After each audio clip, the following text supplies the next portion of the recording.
So this is our X. Then this is it can be our shear force or it can be our bending moment, right? So we have a distance, and this is our 6 meters point. So the first sketch, it looks like this. Okay. And this has a function of V as a function of X is equal to minus 1000 X squared minus by 6000 X. And if we were to try to find where the shear force at 6 meters, this will be equal to, so you just substitute X equal to 6, so it's equal to 1000 times by 36 plus 6000. So it's equal to minus 72,000 Newton. Okay, and then we can sketch our bending moment equation. Right? Why it looks this way? Because the highest order is what? Negative sign, so it's set phase. Likewise over here, the highest order is negative, that's why it's set phase. Okay, and it will start from 0, right? It will start from 0 because all of them has the variable x for Vx and Mx. And what did we say? We, based on our boundary condition, right? Based on our boundary condition, we have also identified that the shear force is equal to 0. Our bending moment is also equal to 0. Okay, so it makes sense. So now, from here, we know that this has a function of minus V as a function, or M as a function of X. So this is equal to minus 1000 X cubed over 3 minus by 3000 X squared. Okay, so if we want to find moment at 6 meters point, so this will be equal to 6 times 6 times 6 times 1000 divided by 3 plus by 3000 times 6 is equal to minus 180,000 Newton meter. Okay, right. So what if you don't know the integration method? What if, so all of you have done statics and strength of material with Dr. Koshi before, right? All of you have done that. But what if now you don't use the integration method, you use your old technique, right? Okay, let's start using the old technique. Okay, let's start using the old technique. So the old technique that you learn, or that we learn, okay, we're not going to use the integration method. We're going to use positive shear and positive bending moment technique. Okay. So the one on the side that I'm going to show you,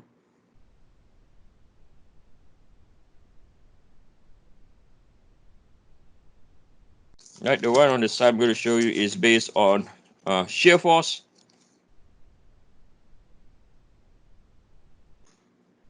We're going to apply. We're going to use positive shear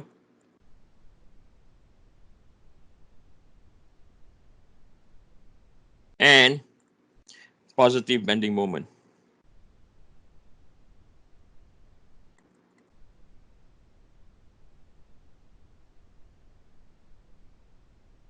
Okay, we're going to use positive shear and positive bending moment. So when that's the case, okay, how does it look like? Okay, so this we are not using integration, we are using the old technique. Okay, so now the first thing we're going to do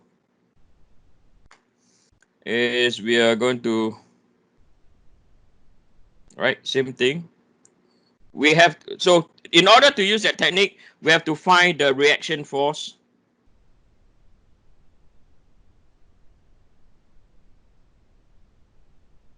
at point A and point B, right?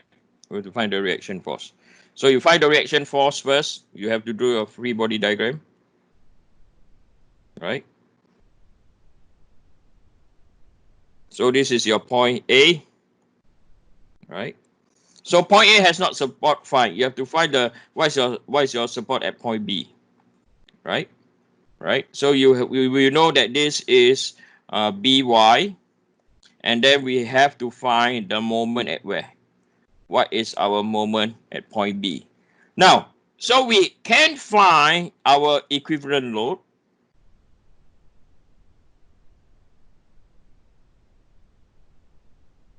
Can anyone tell me what is this distance? So if I'm going to copy and paste this entire diagram for you.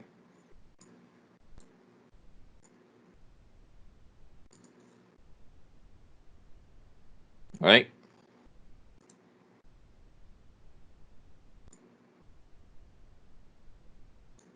So can you tell me, by looking at this figure, right, of the question, what is this distance over here? Can anyone tell me, please? Anyone will make a guess?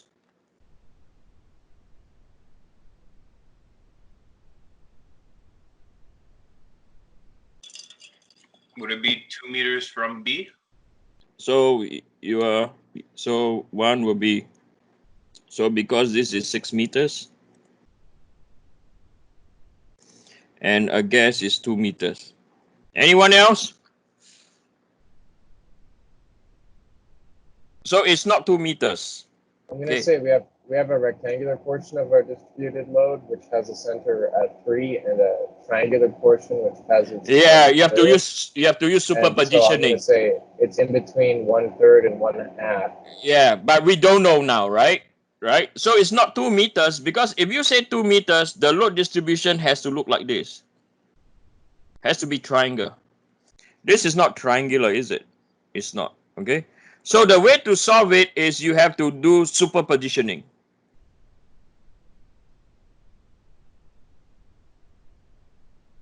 Okay. You have to use so you have to split the structure up. Eugene, I'm no physicist.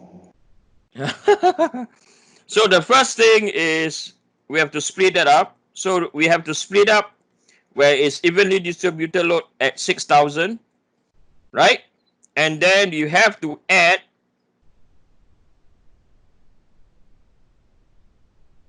the other portion, right? So this is equal to our 12,000. Okay. Why we have to do this? Then we know our equivalent load,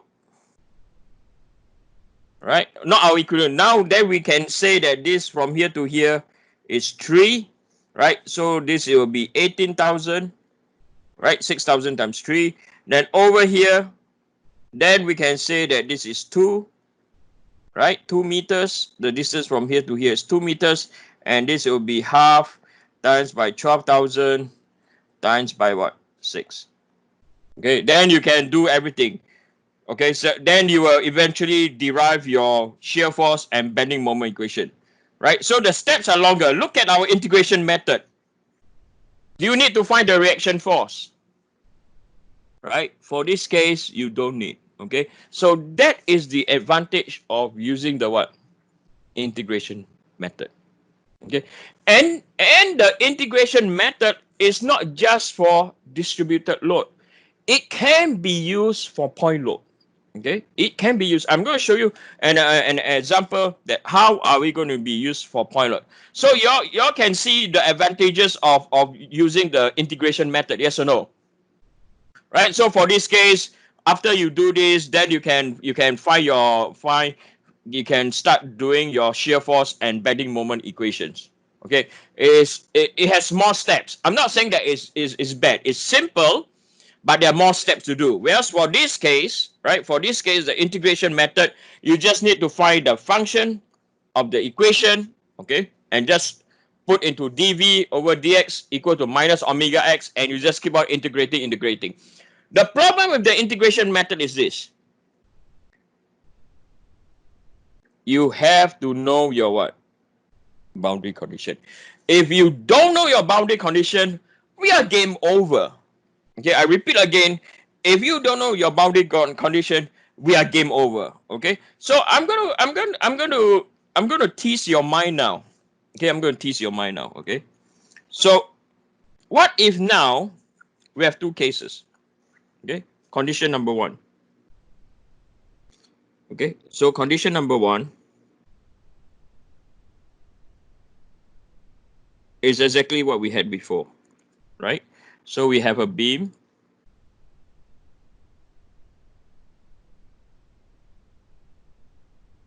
right? And the distributed, the load distribution is exactly the same like what we have before. It's exactly like what we have before.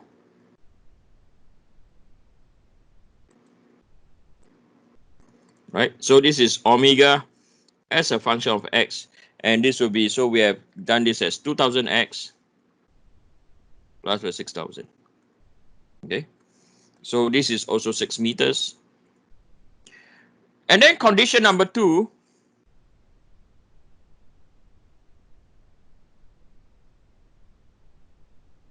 right? We have a beam. Okay. And then the distribution is also still the same. So this is our, still the same. It's still omega as a function of x is equal to 2000 x plus by 6000. Okay. But this time, now, it's supported differently. So this is point A, point B, point A, point B, right? Excuse me, Eugene. Say it again. Excuse me, Eugene. In the last example with the rectangular distributed load, should that be 36,000, not 18,000? 36,000. You did it really quickly. On the right-hand side, just a little bit further to the right. Right hand side. Oh, this one. You did it, yeah, 18,000. Oh yeah, you're 3. right. It's, yep, you're right. Thank you. Thank you. So from here, right, we can say that x is equal to 0, x is equal to 6. This is also x is equal to 0, x is equal to 6. Okay, so v m theta y, v m theta y, same thing. Okay, the other side. So for this case, we know that v is equal to 0, m is equal to 0. Okay, let's not deal with theta and y. I'm not taught you much about theta. Okay, let's do y. Y, we know that this is equal to 0. Now, can anyone tell me condition number 2, what is equal to 0? Beside the y. Okay, the y is straightforward. What is equal to 0?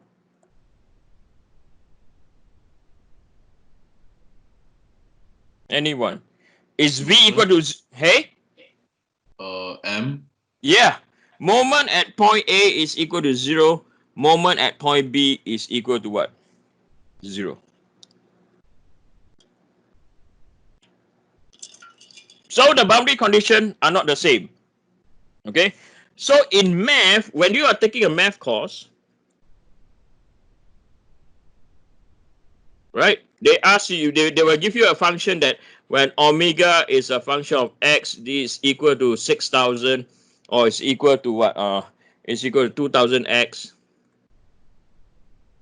and plus by 6,000, right? They will say find the v as a function of x and moment as a function of x when, right, when v at 0 is equal to 0 and m at x equal to 0 is equal to 0. This is what you see in your math course. Yes or no? Then you solve it. And then on the other side, condition number 2, same thing. Omega as a function of x, right? And this is equal to 2000 x plus by 6,000, right?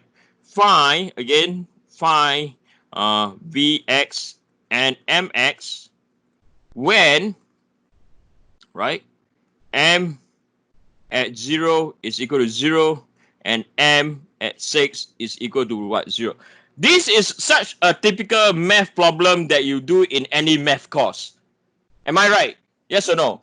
What I'm trying to highlight is this. In real life, this is what you see. in real life, this is what you see in real life. Mathematical and physically, okay? So all of you have been to your math course, the math course in 2ZZ or 4 or whatever, okay? You only see